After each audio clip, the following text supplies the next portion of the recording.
Collector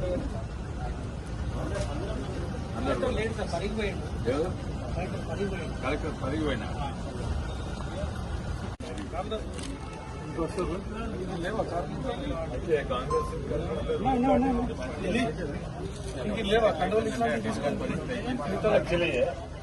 Reddy Srinu ఇట్లాంటి లేవా ఇంకేం కంట్రోల్ ఇంకో 4-5 చెప్తాను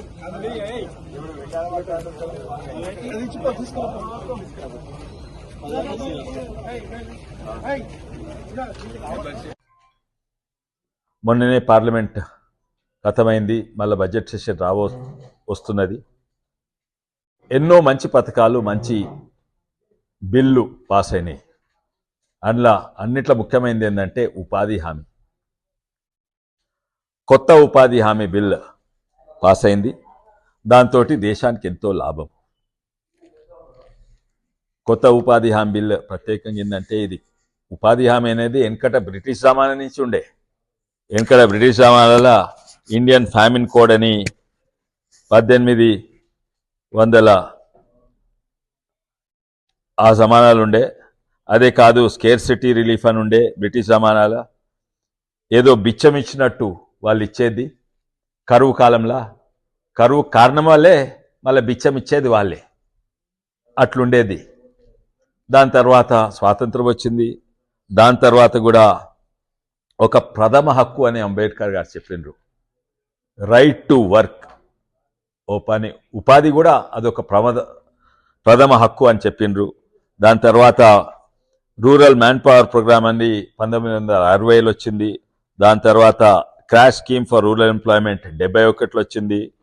దాని తర్వాత కొన్ని రాష్ట్రాలు, మహారాష్ట్ర అటువంటి రాష్ట్రాలు 77ల మహారాష్ట్ర ఎంప్లాయ్మెంట్ గ్యారంటీ స్కీమ్ వచ్చింది. దాని తర్వాత 80ల, ఇది కొత్తది కాదు, ఉపాధి హామీ వెనకట్సంది బ్రిటిష్ జమానా అనేది నడుస్తూ ఉన్నది. 80ల నేషనల్ రూరల్ ఎంప్లాయ్మెంట్ ప్రోగ్రామ్ ఉంది. స్కామ్లు జరుగుతున్నాయి. అందుకే స్కామ్లు జరగకుండా ఇది బయోమెట్రిక్ అటెండెన్స్ పెట్టి స్కామ్లు జరగకుండా చేసిండు మోడీ గారు. ఇంకోటి ఏం చేసిందంటే, ఇది ఎక్కడనో ఎవడో ఎంపీఓ ఎమ్మెల్యేనో లేకుంటే కలెక్టరో ఎవరో నిర్ణయం చేసే బదులు గ్రామస్తులు నిర్ణయం చేస్తారు. మా గ్రామానికి రోడ్ వద్దు నాయనా, మా అంగన్వాడీ స్కూల్కి ఉంది, బాత్రూమ్ కావాలి. మా అంగన్వాడీ సెంటర్ ఉంది, బాత్రూమ్ కావాలి.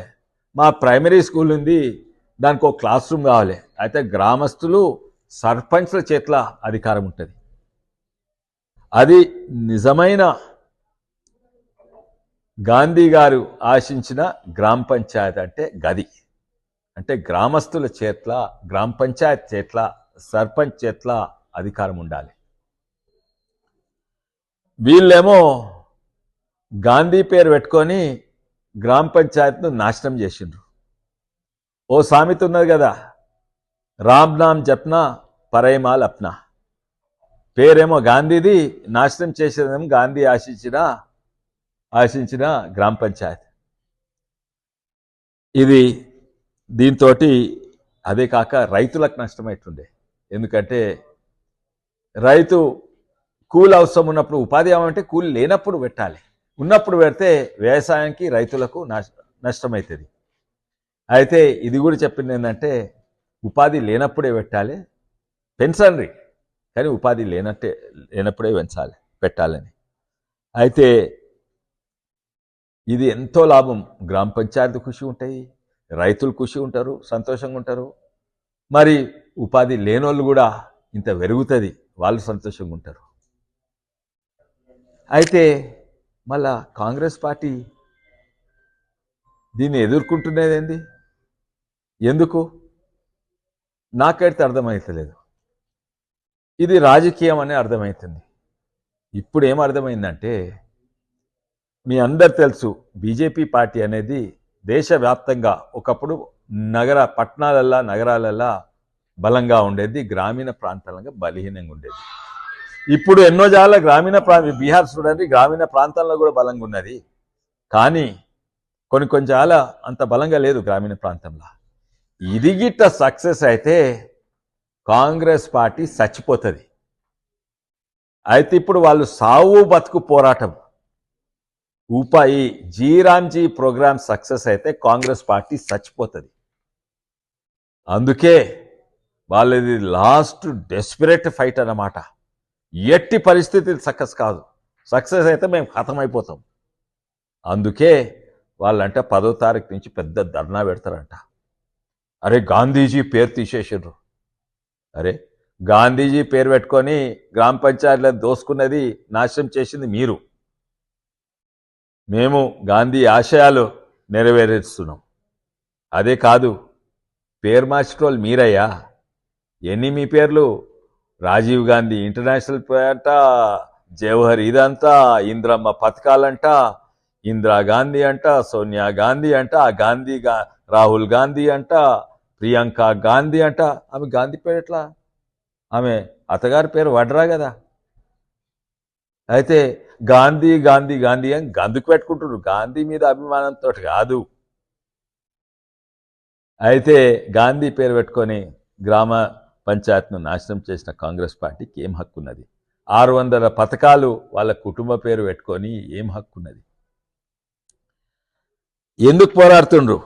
ఎందుకు వాళ్ళకి ప్రాబ్లం అంటే 100 రోజులను 125 రోజులు చేయొద్దా?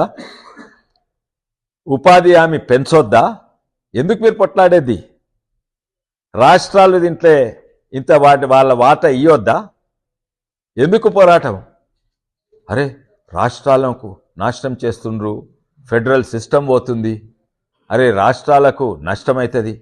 అరే మీకున్న రాష్ట్రాలు 2.5 రాష్ట్రాలు, ఈ కర్ణాటక ఆంధ్ర, అక్కడ ఒక చిన్న రాష్ట్రం ఏదో ఉన్నది.